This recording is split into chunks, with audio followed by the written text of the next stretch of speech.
Entre au Cameroun parce que c'est l'appel du peuple, c'est l'appel du sang. Je vais dire ça parce qu'il y a eu des martyrs lors de la crise post-électorale.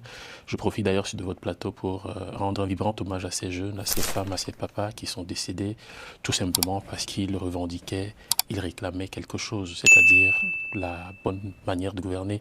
Ils réclamaient aussi la vérité des urnes. Aujourd'hui, le Cameroun souffre d'une fracture sociale qui existe depuis 43 ans. C'est le constat de l'échec de 43 ans de gouvernance avec l'équilibre régional qui a plutôt construit plutôt le tribalisme à ciel ouvert. Donc c'est pour ça que je rentre. Je crois que nous sommes cette voie-là qui devrait à la fois peser et surtout rassembler les Camerounais. Le peuple a dit autre chose et ceux qui déclarent ont déclaré aussi ce qu'ils ont trouvé juste de déclarer. Je ne vais pas revenir dessus parce que la politique est comme un champ de combat. Et dans la bataille, il ne faut pas toujours s'asseoir sur son échec. Alors sur le premier coup qu'on vous donne, il faut se lever et continuer. C'est un peu comme le match du Sénégal contre le Maroc. C'est justement dans cette situation que nous nous trouvons. Et je crois que les élections à venir, les élections législatives et municipales, ce sera la troisième mi-temps. La deuxième mi-temps, elle est terminée. C'est la troisième mi-temps et elle est très déterminante. M. Tiroma n'est plus au Cameroun et justement, il serait en ce moment en Gambie. Je n'ai pas eu de contact avec M. Tiroma. Comme je vous avais dit la dernière fois, j'avais constaté que le peuple avait choisi, entre guillemets, ce qu'ils ont appelé le bon diable. Et il fallait respecter ce choix.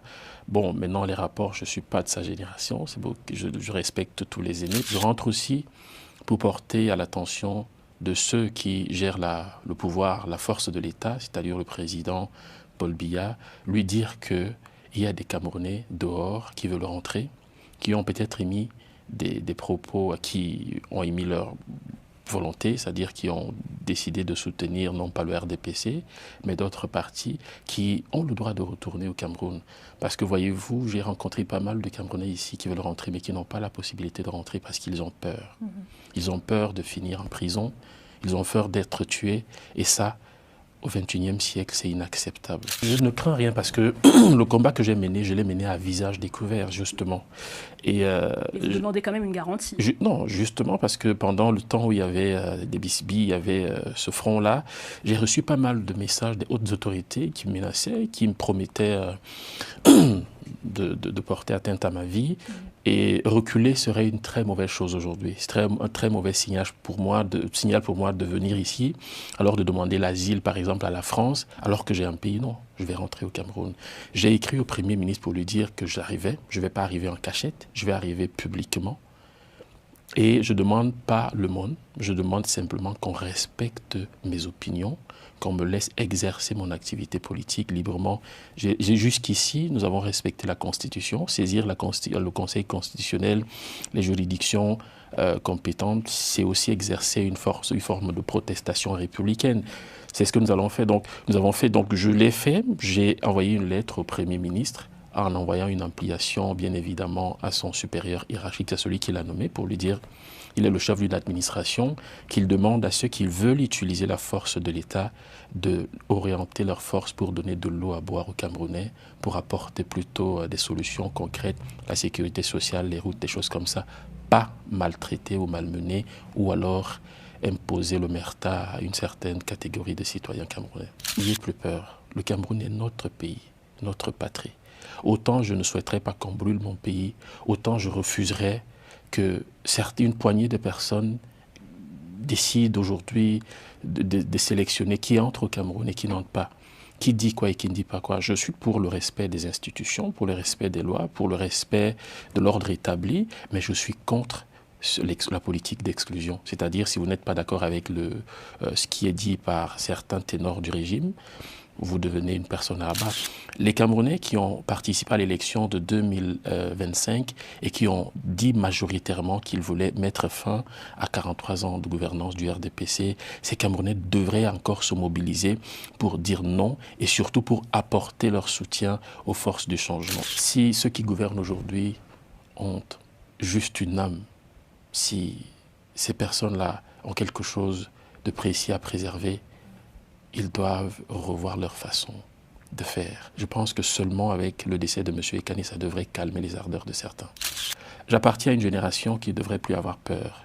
Je veux être un leader qui ne dit pas aux gens d'aller, mais qui va avec les gens. C'est pour ça que je pose cet acte. Le président a dit qu'il voulait le rassemblement. Ah bon, écoutez, derrière moi se trouvent des millions de Camerounais ici dans la diaspora, par exemple, qui veulent rentrer en foulant le sol camerounais.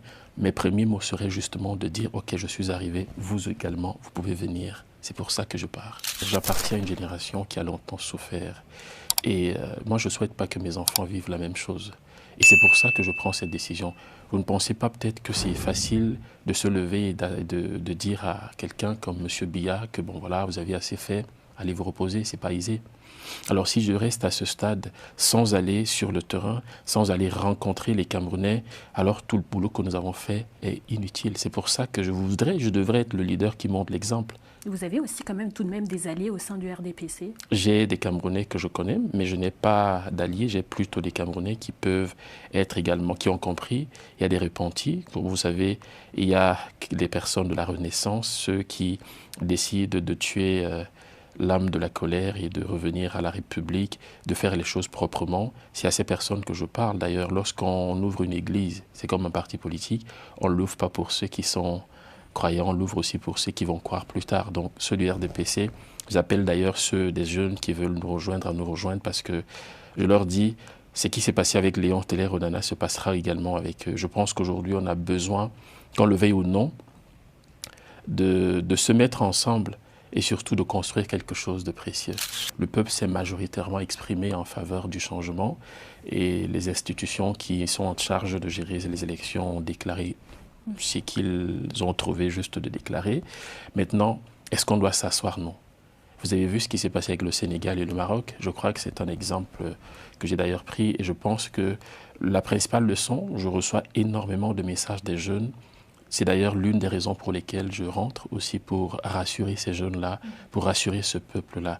La principale leçon ici, c'est que le Camerounais ne veut plus voir ce qui se passe au Cameroun. On doit rassembler, on doit protéger et surtout, on doit tout faire pour donner une porte de sortie honorable à ceux qui s'agrippent aujourd'hui et qui sont obligés parfois d'utiliser la violence pour faire taire l'opposition. Moi, je respecte la position du parti de M. Tiroma, je respecte son choix. Je respecte aussi le fait qu'il y a eu des morts, des personnes qui ont perdu leur vie parce qu'ils défendaient justement la vérité des urnes. Je pense aussi que notre façon à nous de rendre un vibrant hommage à ces personnes, c'est justement d'aller faire la troisième mi-temps et de remporter le maximum de sièges. Léon Teller Onana nous dit tout, donc je n'ai plus rien à vous dire, vous avez tout compris. Je suis El Baron Tchina, le digne fils François. Abonnez-vous, likez, partagez, mettez en favori. N'oubliez pas de laisser un petit commentaire. Yo la famille El Baron Tchina, je vous invite de me suivre sur Facebook, TikTok, Instagram, YouTube. El Baron Tchina, suivez-moi jusqu'à la gare.